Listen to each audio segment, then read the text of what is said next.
and welcome to Overthink, the podcast where two philosophers who have zero psychological baggage of their own talk about issues that maybe other people have. I'm Ellie Anderson. I'm David Peña-Guzmán.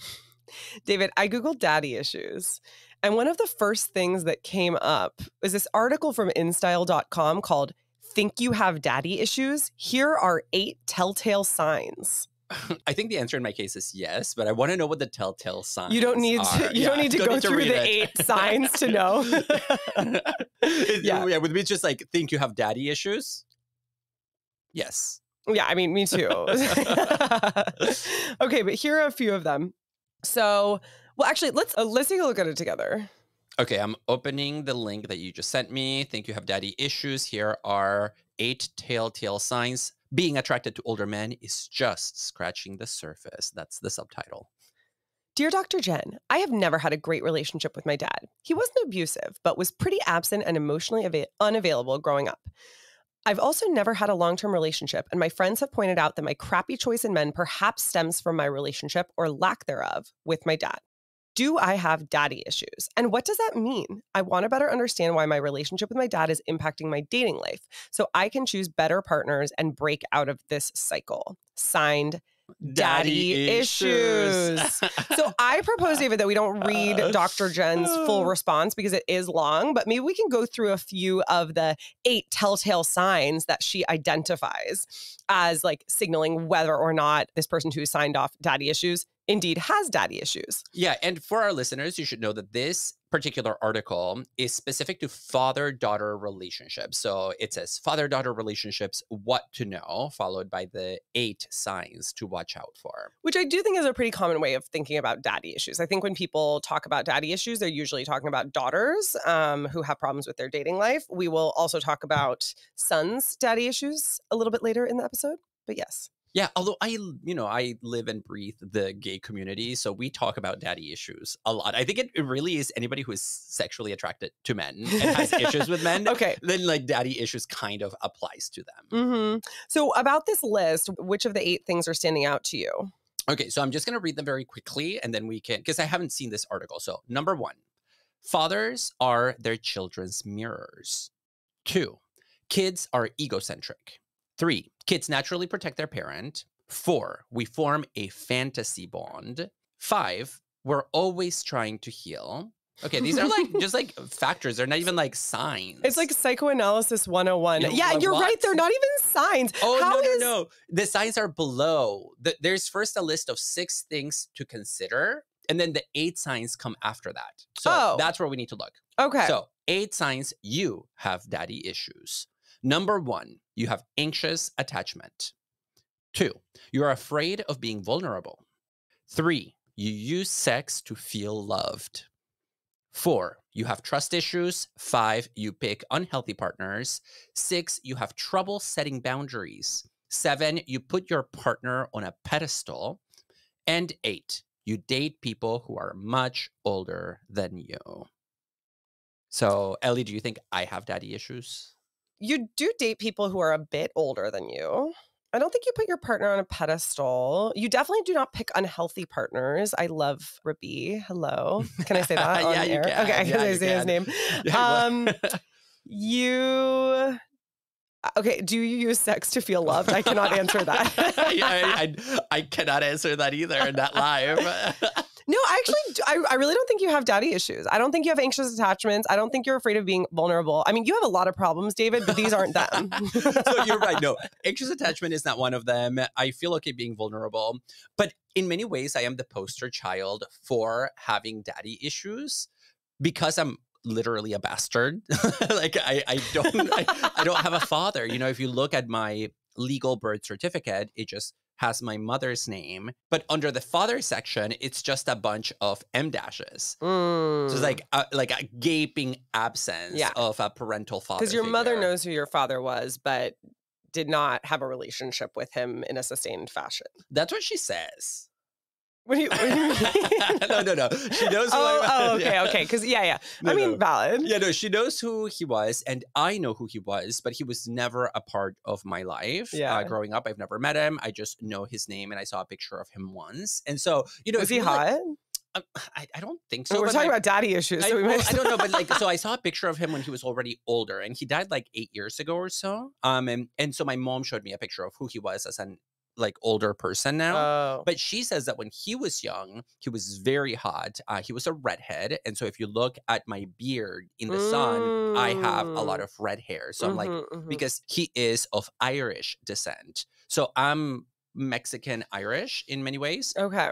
In many ways, like in the biological sense I know. of like That's inheritance. Classic David, just add a few extra words for no reason. Yeah, to deepen the meaning and create the illusion of subtlety and nuance. Oh my God. And so, you have here a kid born to a mother who was quite young and very expressive of emotion when I was young. So I was kind of like a mama's boy. We'll talk about that later. Yeah, no, I think that's where the little you have a little bit of a little prince mentality, if I'm being honest. Oh no, yes, definitely. Little prince mentality, no father figure in the house, loving mother, cultivates a gay son. It's just the recipe for daddy issues. Or mommy issues. No offense to your wonderful mother. But yeah, so okay. I mean, one thing that strikes me about all of these things on the list is that they're really generic, right? You have anxious attachment. You don't have to necessarily have like a particular set of problems with one parent in order to have anxious attachment.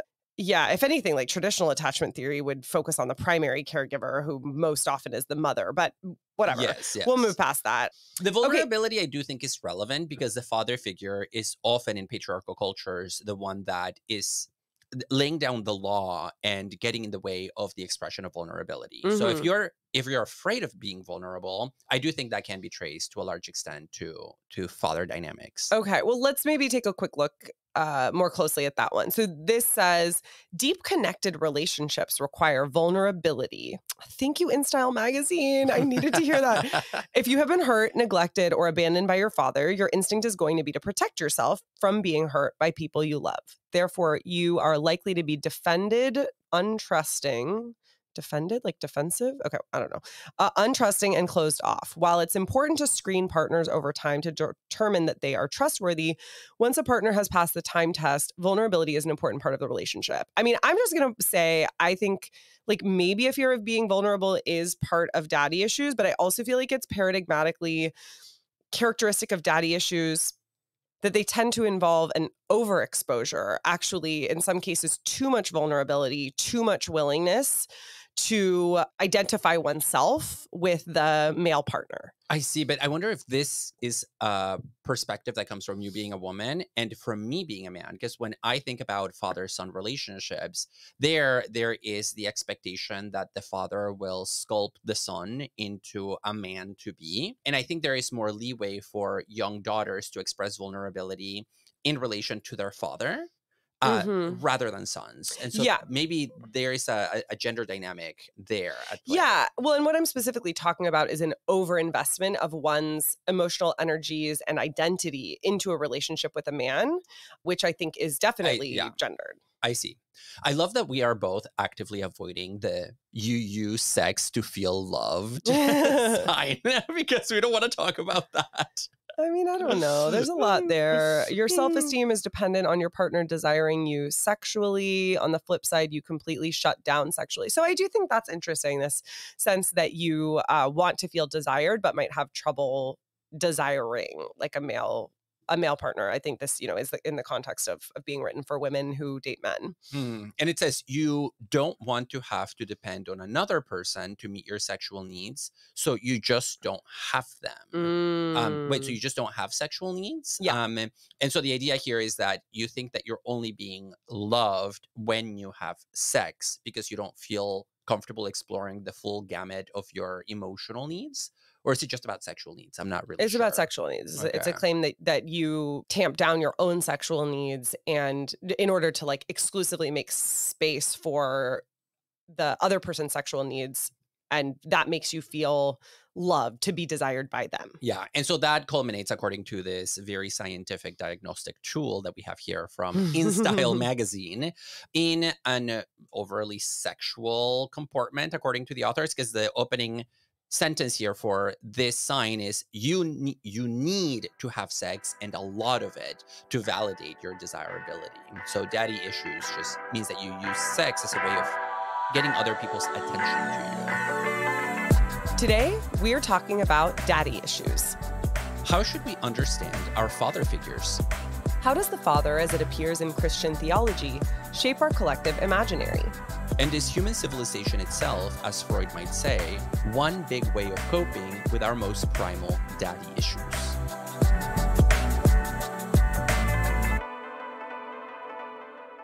The writer Catherine Angel has a book from a few years ago called Daddy Issues, which points out that the Me Too movement has sort of overlooked a reckoning with how father figures contribute to patriarchal systems. Are we calling this a book? It's really, really short. I think it's like 70 pages, no? Yeah. So I would call it an essay. In fact, David, I feel very strongly about policing this boundary, because when I was reading the e-version after you sent it to me, I was convinced for like a day and a half that I didn't have the full version, and I didn't know, and I was freaking out, and it turns out that I did. Well, Verso did publish it as a book, and in fact, they often do these short essay-style books. And I liked this one because it was short, and I'm traveling, so it was super convenient to just bring around with me. Okay, fine. But you had us both read this book for this episode, and I was at first confused because I thought maybe that I had misunderstood you when it was a book, and then okay, fine, it's published as a book with a binding. But the point here is that it has a binding, so I guess I will deign to call it a book.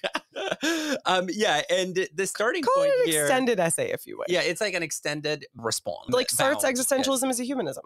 Yeah. So, but the starting point for the actual analysis in this essay/book is that the Me Too movement supposedly called upon us to question all the men in our lives and to critique all forms of patriarchal power. But weirdly enough, this didn't really extend to fathers, at least in their role as fathers. Yeah, if anything, the Me Too movement held up sentimental dads defending their daughters' rights as the ideal of manhood, of non-toxic masculinity. And I actually saw a recent example of this in the media where Danny Masterson, who was one of the actors in That 70s Show, was sentenced for rape.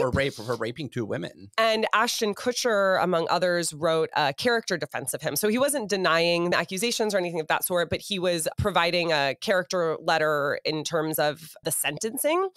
And he began the letter by saying, like, my name is Ashton Kutcher. I am an actor, a business owner, a husband, and most importantly, a father. As though his status as father was the most relevant aspect of his identity when he was thinking about his friend's safety around women. Or his friend being not a threat to society. Safety around women sounds weird. Yeah, despite two very clear cases of rape. Yeah. But also Ashton Kutcher, is that how you pronounce it? Kutcher.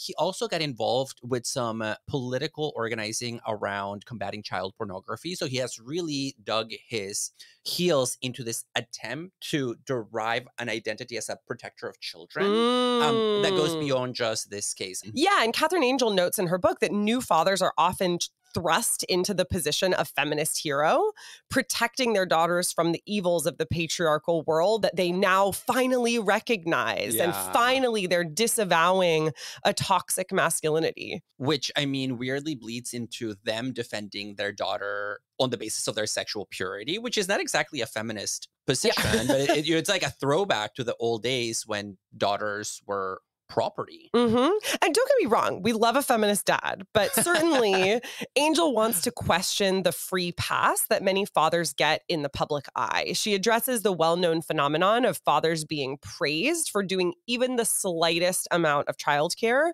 writing that, here's a quote from her, "A hands-on mother is a mother.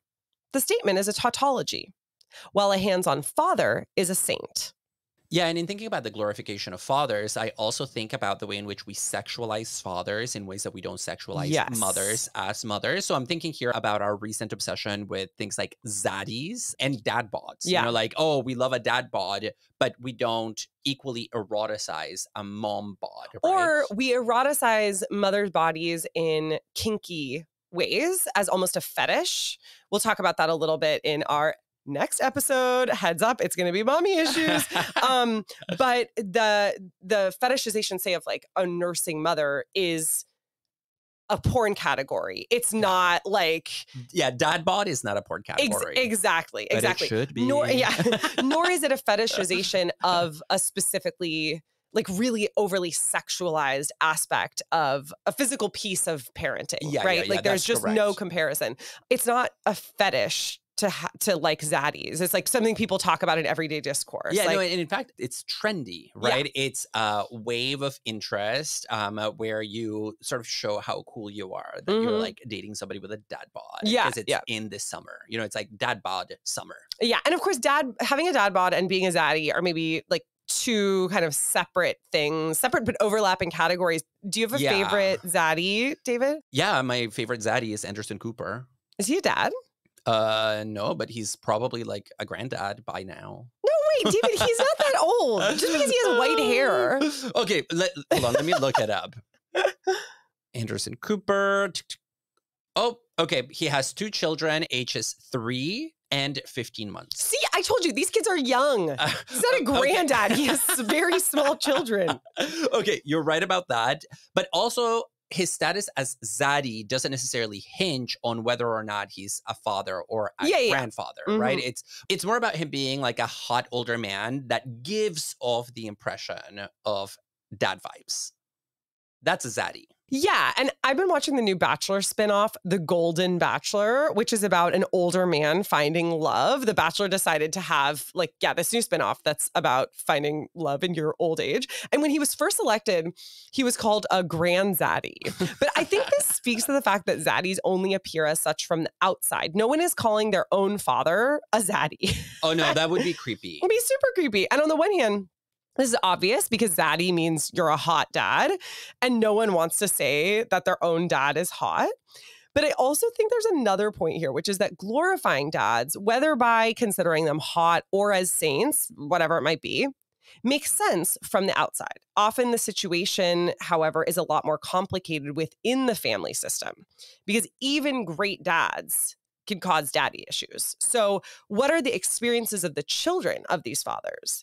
Well, and daddy issues, as we mentioned earlier with the highly scientific InStyle article, are usually associated with people, typically women, who either have absent fathers or fathers who are present but abusive, unavailable, or otherwise troublesome in some way.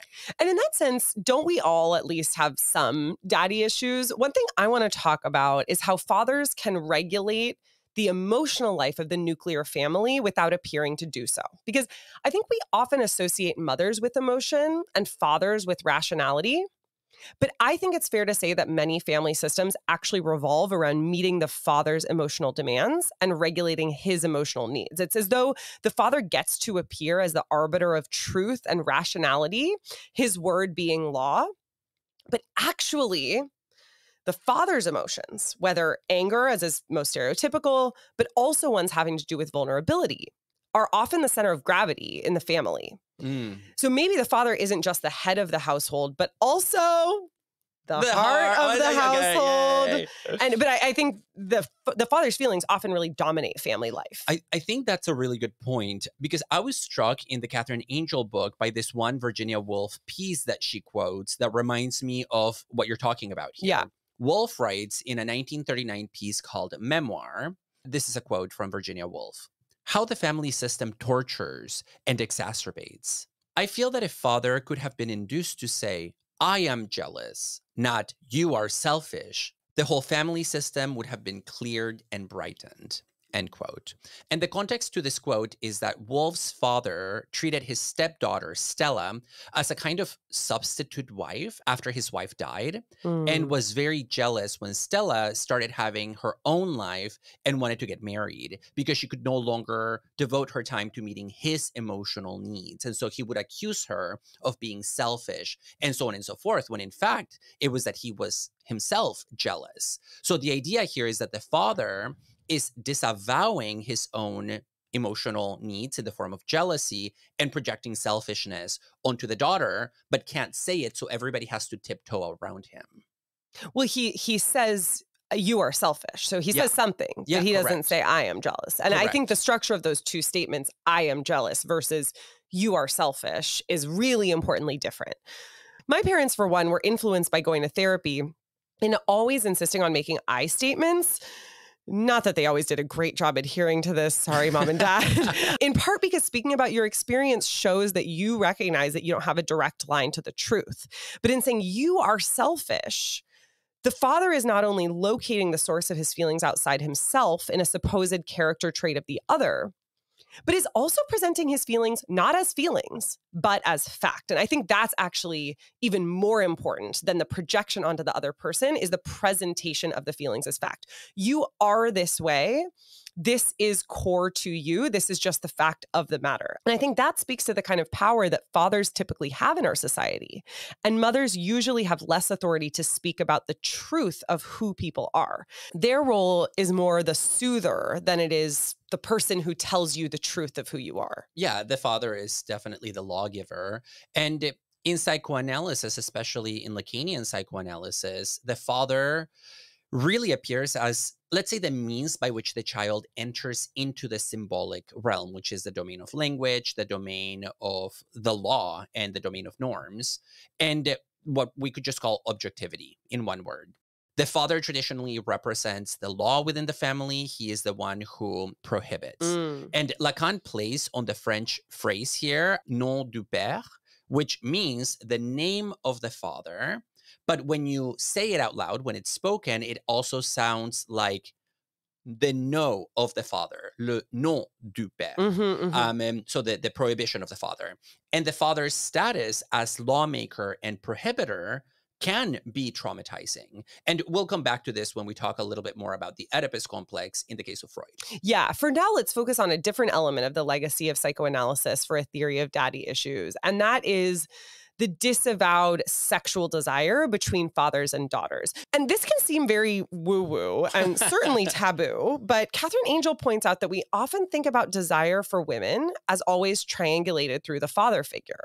Yeah, she mentions actually that a lot of fairy tales include incestuous father figures. Yes! But when they were codified and especially translated into English since the 19th century, these father figures started getting left out.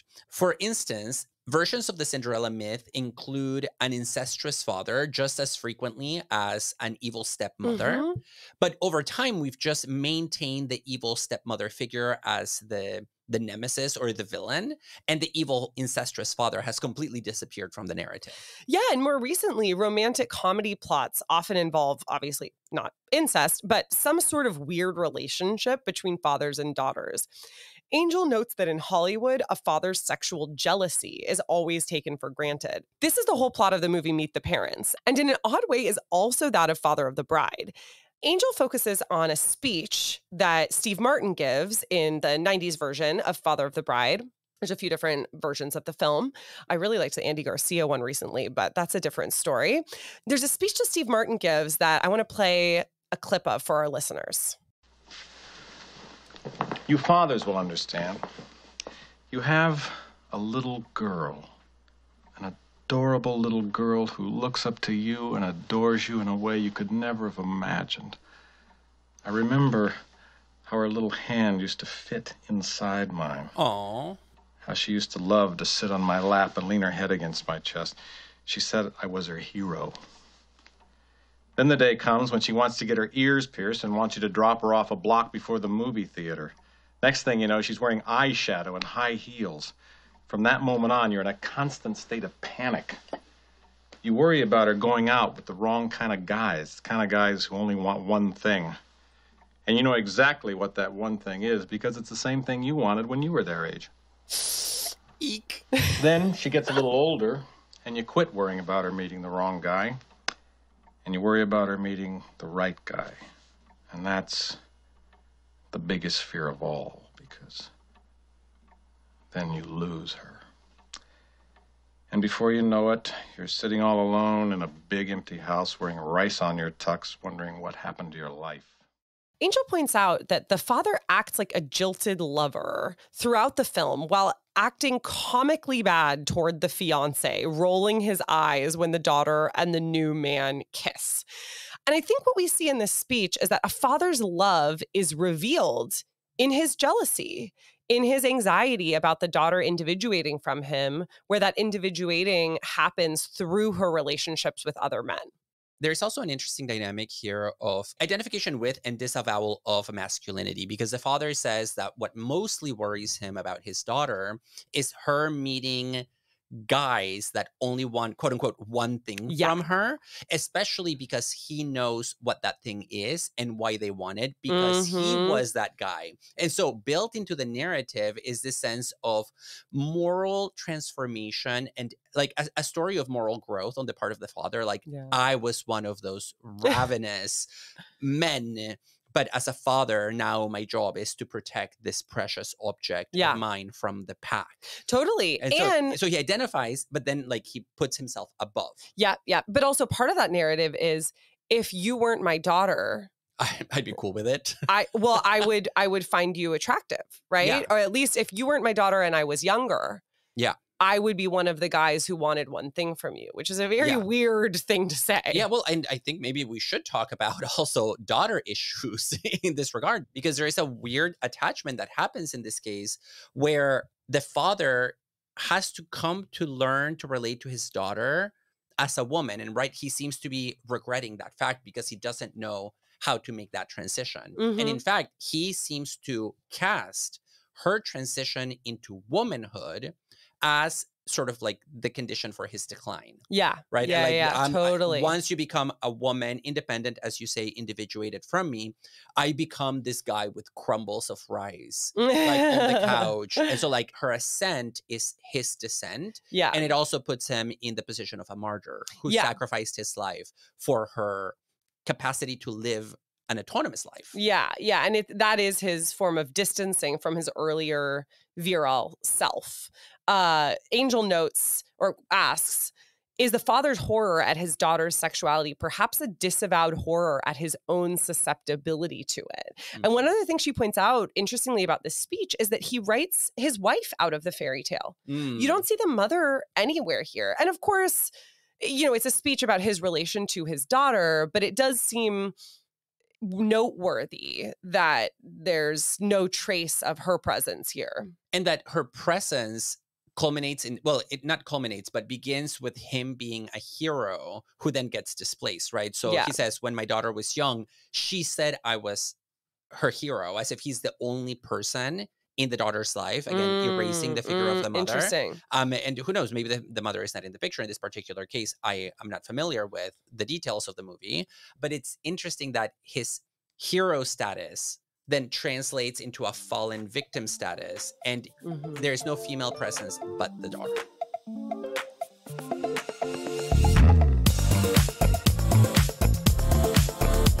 Enjoying Overthink? Please consider supporting the podcast by joining our Patreon.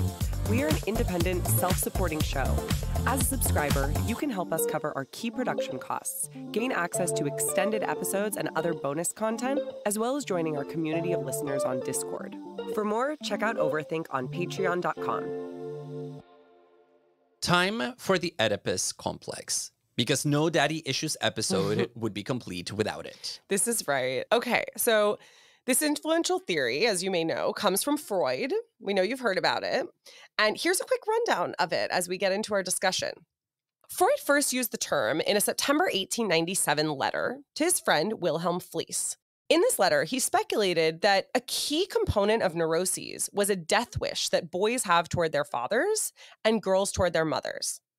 Then a month later in October, Freud wrote another letter to Fliess where he self-owned.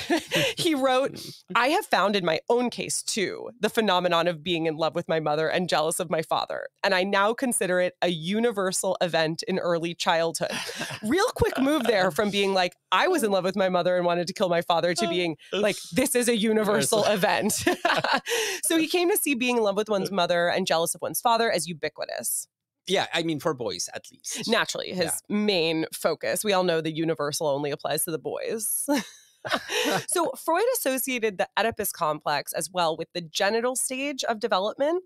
First is the oral stage, then the anal stage, and then genital for him. And the genital stage of development is the one in which sexuality and autoerotic pleasure come to the fore. It happens around the ages of 3 to 5. Yeah, and here the idea is specifically that the boy wants to kill his father so that he can have, let's say, sexual relationship with his mother.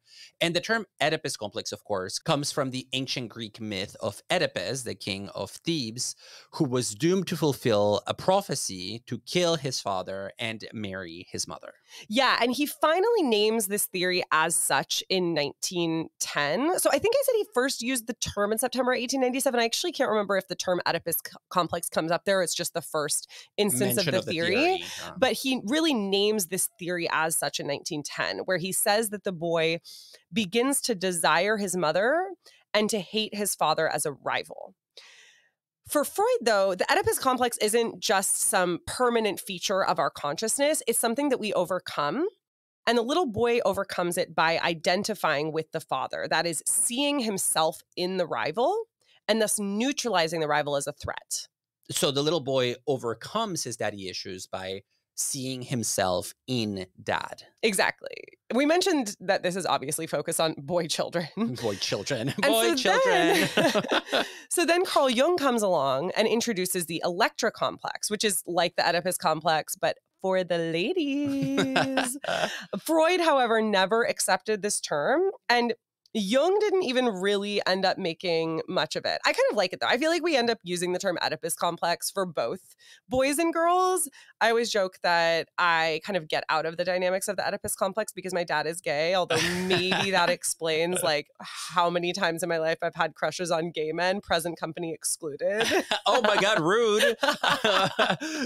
No, I mean, by that standard, I'm also exempt from the Oedipus complex because my father was not even there to begin with. So he was never a rival. Yeah, and it's like, if I kill my mother, I'm an orphan here. Like, I need to protect my mother. I'm actually the guy from the movie, like trying to protect my mother from men so they don't take her away from me. Conservatives are going to say that's why you ended up gay, David.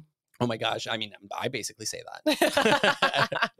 And so, I mean, some people see the Oedipus complex as the essence, really, of Freudian psychoanalysis, because it is where a lot of other Freudian concepts converge. So the concept of the sexuality of children, the concept of castration, all of them converge in this phenomenon. But it's also because it explains a lot of neuroses that individuals develop later in life. Mm-hmm. It also could be used to explain large-scale cultural phenomenon.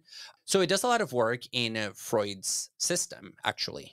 For instance, hysteria, which was the condition that Freud got his start working on and, is like a fraught term that we don't use anymore, but refers to women who experienced a lot of psychological problems and were kind of traceable back to like early childhood, I don't know, what would we say? Like not traumatizing experiences or memories. Because early on, Freud believed that they were just reminiscences. Yeah, absolutely. Often that actually had to do with incestuous experiences with fathers or other male figures in their lives. Yeah, correct. And you can see why once there's a triangulation of desire, it becomes really complicated for the child to know how to navigate and balance, especially when the child comes to see that they are effectively competing with the parents for each other's attention. Mm-hmm. Although, Freud rejected the notion of the Electra complex that we get from Jung, because he thought that even though there are different dynamics that apply to boys and girls just because of the sex difference,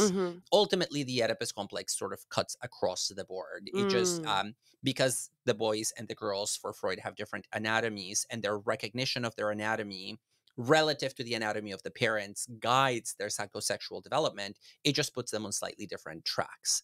And so, but that's just a clarification. Wait, so what do you mean? The claim is that we wouldn't need the electric complex because the Oedipus complex already includes girls' desires to kill their mothers and marry their fathers? Yeah, it's just that there are different psychological dynamics at play. So one central aspect of the Oedipus complex is that boys identify with their fathers, right? And the reason that they can do that is because the boys become aware of being anatomically like their fathers rather than their mothers.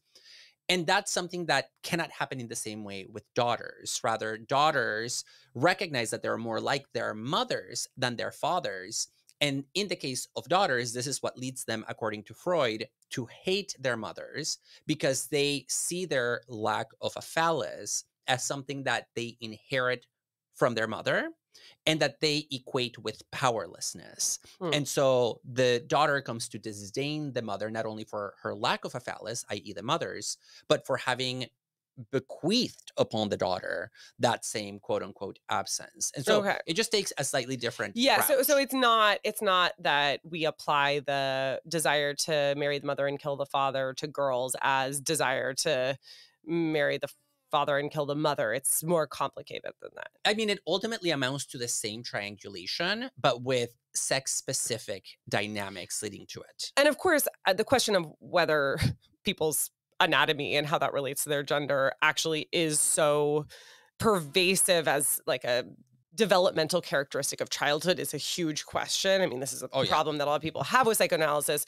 In the mommy issues, we'll talk a little bit about this too, this like strange assumption that people with particular anatomies like automatically identify with the gender characteristics that are associated with those.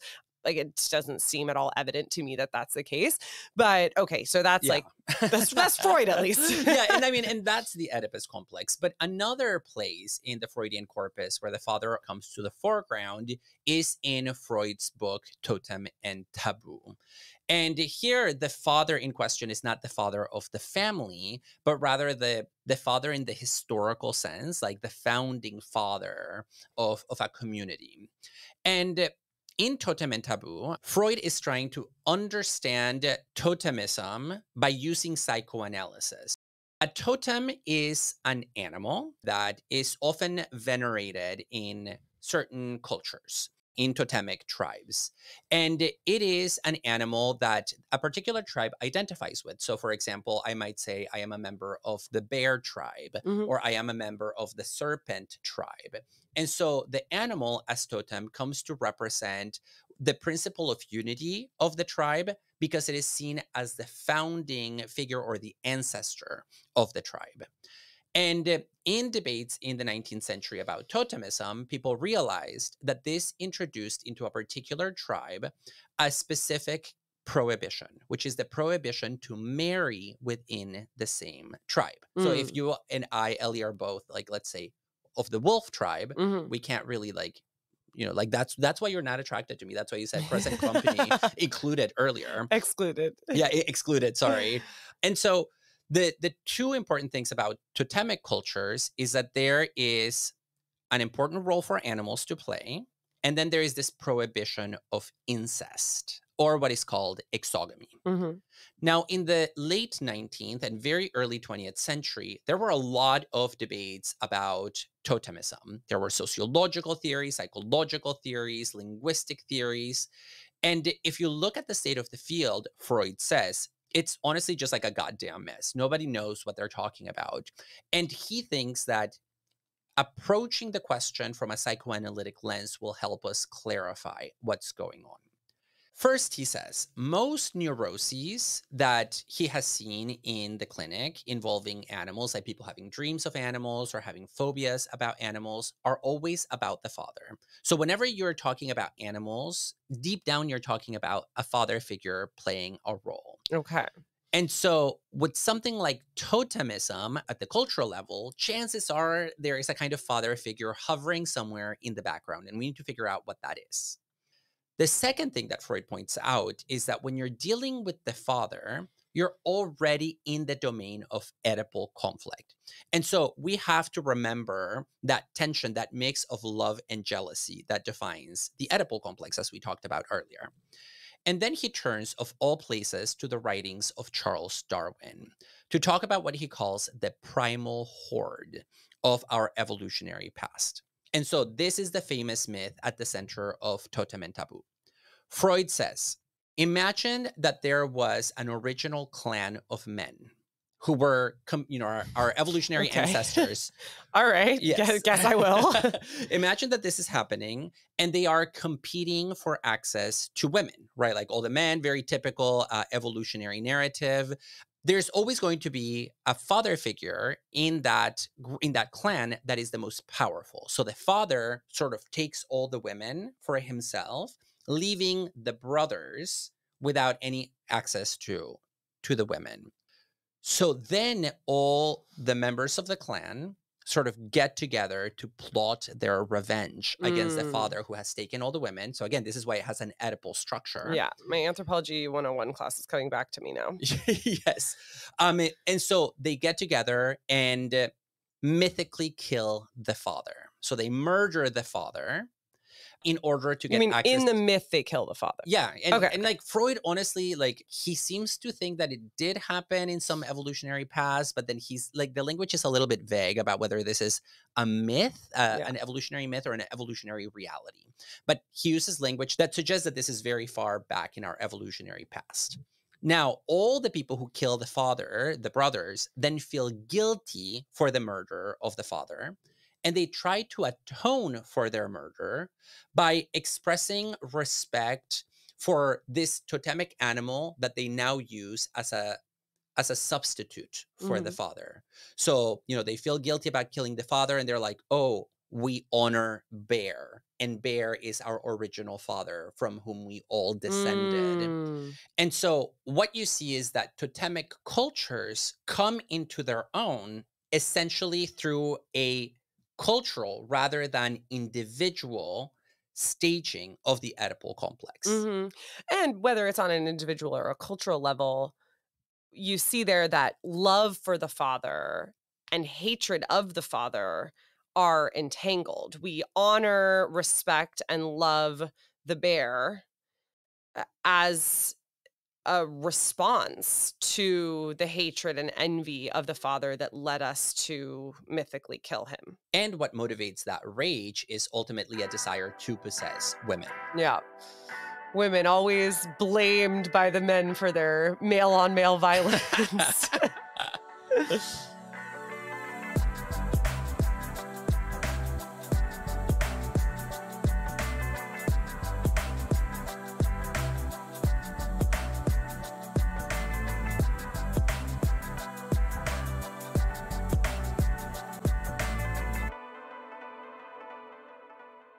Nobody does daddy issues better than the Christians. No lie there. Think about Isaac, whose father was ready to sacrifice him because God told him to. Or think about Jesus himself. Poor guy. His all-powerful father sends him to earth to expiate the sins of humanity through his own crucifixion. I know. Why have you forsaken me? Also, in Christian theology, it's not just God, but God the Father, right? Like that sort of puts the daddy issues right up front in a way that, is like particularly obvious. Also, that kind of love, the love of God, the love of the Father is up front, but there is also this sense of all of us being like Isaac and Jesus in that we have to suffer the sovereign will of the Father, even when it makes no sense. Yeah, even when it's literally absurd. And interestingly, there have been sort of Christian feminist critiques of that interpretation of God, the patriarch, since that humanizes and anthropomorphizes God too much and actually limits his omnipotence by excluding the feminine from his essence, right? So if God is everything, there's no way that he could not also be the feminine. But in general, this is the accepted interpretation of the Judeo-Christian God, that he is a he, and he is all-powerful, inscrutable, and irreproachable. Like many literal fathers think they are. Yeah, no kidding. And this figure is so exorbitant and so overwhelming that once we internalize God the Father, it cannot but leave a pretty deep mark in our psychology. I mean, what kind of relationship can we have to a God that is so far out of reach for us? And what kind of relationship can then we foster to our own fathers if we model our relationship to them after our relationship to this infinitely powerful divine? And one philosopher who tackles this issue is the feminist psychoanalyst Julia Kristeva, who wrote an article in 2006 entitled "A Father is Being Beaten," in which she talks about how Christianity gives us such intense complexes around the figure of the father that over time we start fantasizing about our own fathers being beaten and potentially even killed. Yeah, we couldn't have a daddy issues, mommy issues 2 for episode combo without mentioning Kristeva at least once. I haven't read this piece, but I suspect the title, A Father is Being Beaten, is an allusion to Freud's essay, A Child is Being Beaten. Yeah, that's correct. So the paper is a reference to that essay from 1918, where Freud talks about how children, when they are around 5 or 6 years old, start having fantasies of other children being beaten and being beaten by the child's own father. So sometimes they will go to school and say, my daddy will beat you, or like, oh, my daddy beat my bully from the neighborhood. And Freud takes these fantasies to be a kind of perverse wish fulfillment on the part of these children, because if my daddy is beating all the other kids for being naughty, then that means that he cannot love them and he can only love me. So it's a way of fulfilling that wish to be desired by one's father. Yeah, classic Freud. And for him, this fantasy of the father beating the child that you hate then ultimately becomes about the father is beating me, and then a child is being beaten. So there are like 3 different phases that this goes through in the essay. But I don't want us to get too sidetracked by Freud here, because I want to talk about Kristeva, because she's an interesting figure in the history of psychoanalysis, especially when it comes to the mother figure. I think that's more her main focus, although I don't think we ended up having time to plan to talk about her in the mommy issues episode, which we're going to record after this. I don't remember. Okay, well, in any case, we're talking about her now and her take on God the Father. So tell us about that. Well, she argues that Christianity puts us in a fundamentally incestuous relationship with God the Father. We are, on the one hand, supposed to love God unconditionally and give ourselves over to him in body and soul. But at the same time, we do think of him as our father. So when you put those 2 things together, it means that we are expected to enter into this fusional, amorous, passionate dynamic with our own dad in order to be good Christians, right? So like we are being incestuous. And within the universe of Christianity, there is no problem necessarily with that. The problem is that we live in cultures where, for a number of reasons, there are very strong cultural and psychic prohibitions against incest, right? There is a taboo against being incestuous. Yeah, which, as you mentioned before, Freud talks about in Totem and Taboo. And so Kristeva picks this up and suggests that the combination of the religious demand that we love our father passionately and the cultural prohibition against incest create an inner psychic conflict in each of us that culminates in a profound feeling of guilt. We desire God. We want God to be inside us. We feel, yes, people say, like, God enter me, or like you want to be in God and God in you. Sounded funny. But I mean, that's the point of the psychoanalysis of religion that Kristeva is giving us. And at the same time, we feel guilty and we fear being punished for the incestual nature of this very desire. And if you're a Christian, at the end of the day, who do you feel like you're going to be punished by? Well, you're going to be punished by God himself, who would then be both the cause and the object of our incestuous desire, but also the hangman / executioner who makes us pay for our sins. And so what happens is that we end up sublimating, Kristeva says, our incestuous desire for our father into a fantasy of that father being beaten or being killed.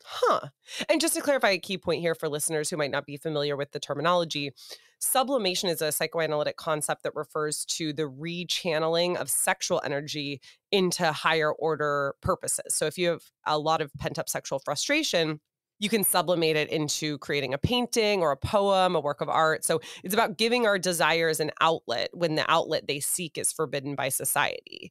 But that outlet can be a fantasy too, as in this case. And so to back up this claim that we fantasize about our fathers being beaten, she notes that many psychoanalytic patients have a very ambivalent relationship to their fathers when they show up to the clinic that involve a duality of love and hate at the same time.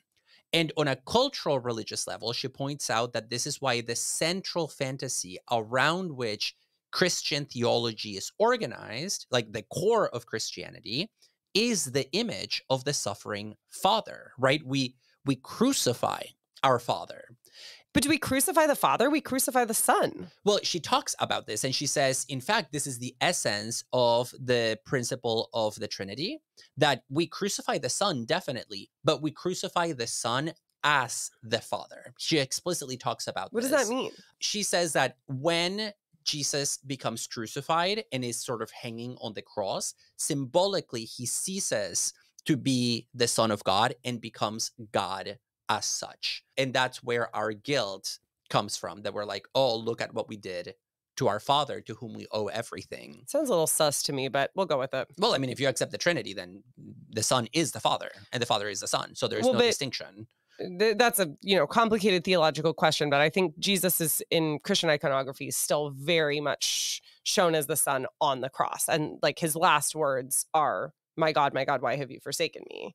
Which is a reference to like the Father having forsaken him. Yeah, and so take this up with Kristeva. Yeah. But the reason for Kristeva that this figure of the suffering father on the cross is a fantasy. Wait, okay, I'm sorry. That's not Jesus's final words. There's some of the last words. Oh, wait, no, this is even more interesting, David. I'm so sorry. Just a quick thing. Jesus's last words are actually, Father, into your hands I commit my spirit. Even more straightforwardly a reference to the fact that Jesus is not showing up in his capacity as Father on the cross. His unification with Father, and therefore the becoming one. And so anyways, whatever, like the whole Trinity thing raises a lot of logical questions. Wait, and he also says it is finished?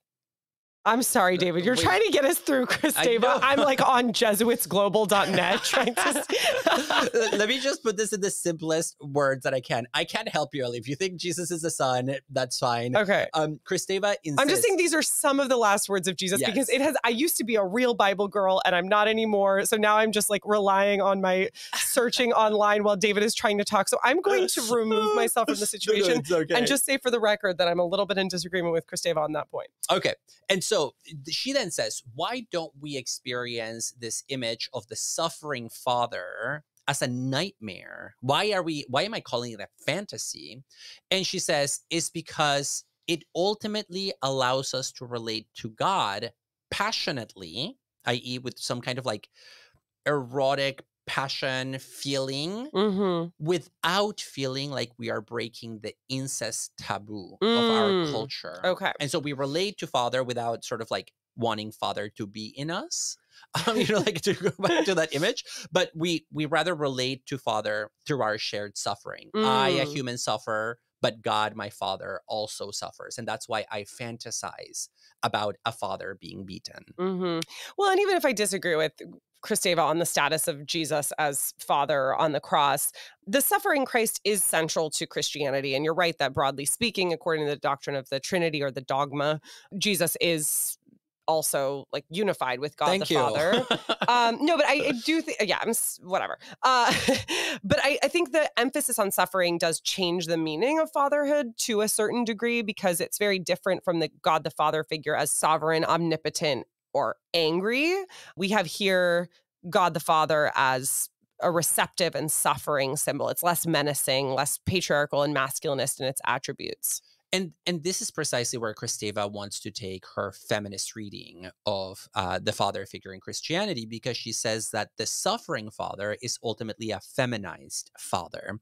And the fantasy of the suffering Christ actually helps women who are Christians, she says, identify with the father figure who has himself been feminized by his own suffering. But then she adds that it is also kind of a perverse fantasy altogether, because it means that women and their fathers can only sort of come together through a shared experience of suffering, which kind of like incentivizes suffering and makes it seem as if you can only connect through maybe violence. And she calls it a marriage under the whip. I think she lost me there. with the marriage or the whip? With the feminization, like the suffering, the feminization. Yeah, I don't know. I mean, I haven't read this article, but it seems sus to me. And I really like a lot of Kristeva's early work. But you did say that God the Father suffering is more receptive. And well, that just seems to be feminized. the picture, that she phrased. Yeah, I didn't say it was feminized. I said it's just less patriarchal and masculinist. Okay, so fair enough. And she ends up making a French pun in her article that I think is relevant here for thinking about this perversity of the marriage under the whip, because perverse in French is pervers.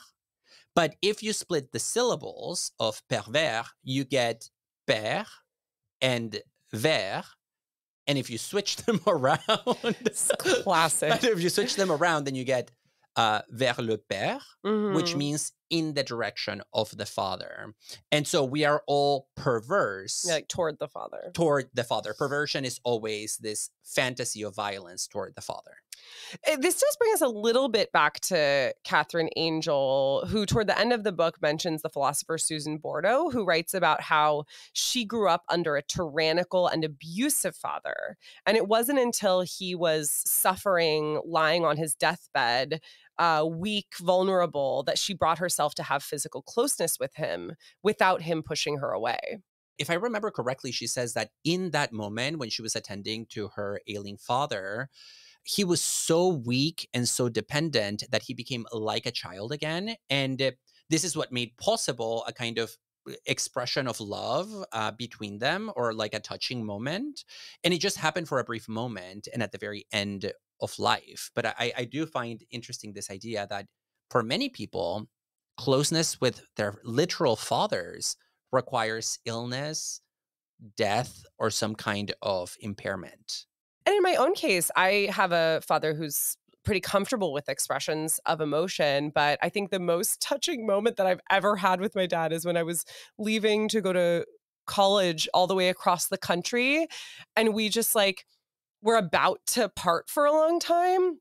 And the kind of vulnerability that he showed just expressed itself in this big hug where he was also crying. Oh my God, I'm going to start crying just thinking about it. It was so sad. And I just started sobbing too. And we're just at LAX airport, hugging each other and crying. Aww. But now I get to see my dad a lot because we live close by. Okay, so that's good. You can have many of those expressions. And I started, doing a little bit more care work now that he is older and lives alone and doesn't drive anymore and stuff like that. So definitely. Yeah. It reminds me of my mother telling me that the first time that she ever saw her father's back was when he was dying and she had to change him. And she felt such an overwhelming feeling of closeness because for the first time she saw him as a vulnerable, embodied being. We hope you enjoyed today's episode. Please rate and review us on Apple Podcasts, Spotify, or wherever you listen to your podcasts. Consider supporting us on Patreon for exclusive access to bonus content, live Q&As, and more. And thanks to those of you who already do. To reach out to us and find episode info, go to overthinkpodcast.com. and connect with us on Twitter and Instagram at overthink_pod. We'd like to thank our audio editor, Aaron Morgan, our production assistant, Emilio Esquivel Marquez, and Samuel P.K. Smith for the original music. And to our listeners, thanks so much for overthinking with us.